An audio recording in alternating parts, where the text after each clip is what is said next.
The difference between men's and women's tennis is not power. Women pulverize the ball. Madison Keys hits her forehand harder, on average, than lots of men.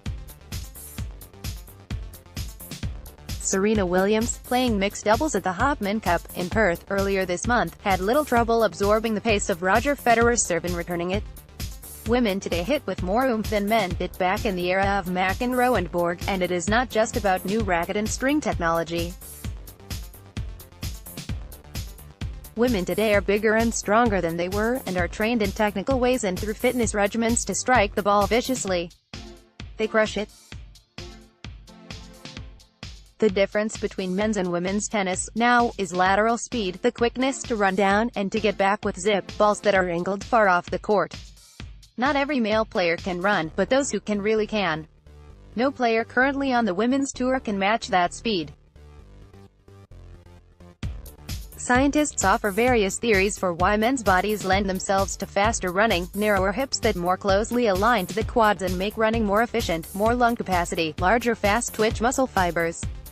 But here's the thing, no male player 30 years ago got to balls that were way out wide and then went on offense with his returns of them, the way that Rafael Nadal did when he first showed his potential to be an all-time great, in 2005. He was big and fast, sure, with an explosive first step like a sprinter, toward an incoming ball. And there was a way he had, something I'd never seen before, of seeming to be sliding back to the center of the court, to re-establish position, in order to give chase again, even before he had fully completed his follow-through. But there was something else, too, something just this side of ineffable, a relentlessness in pursuit of every last ball, driven by, you could glimpse it in his strained facial muscles, a sort of anxious fear of not getting there. Nadal still gets to balls that he shouldn't, even if, at the age of 32, he has lost half a step.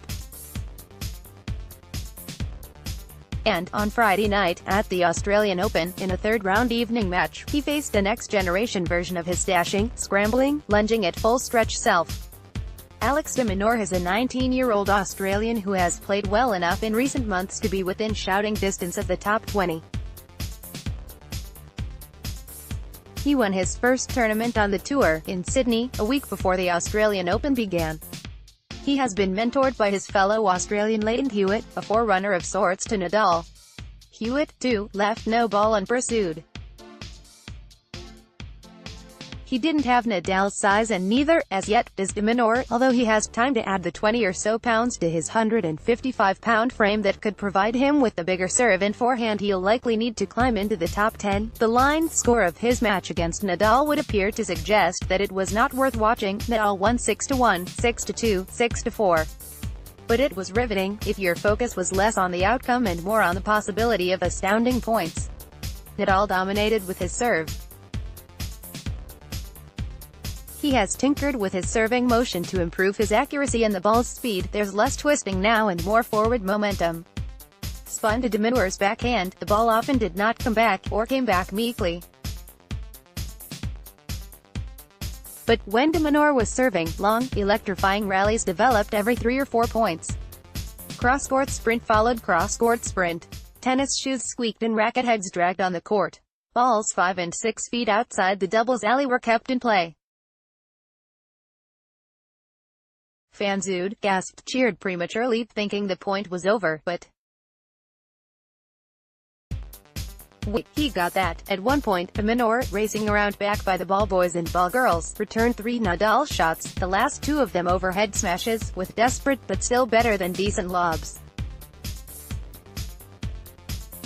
Nadal made sure that his third smash bounced into the seats. There was a 12 or 13 or 15 shot rally, I couldn't keep track fast enough, that ended with de Minaur rushing the net and Nadal, on a dead run to his left past the corner of the baseline, hitting a forehand with such perfect side spin that it passed de Minaur in the air, not only out of reach but outside of fair territory, only to curve back and before it landed deep in the court. Winner.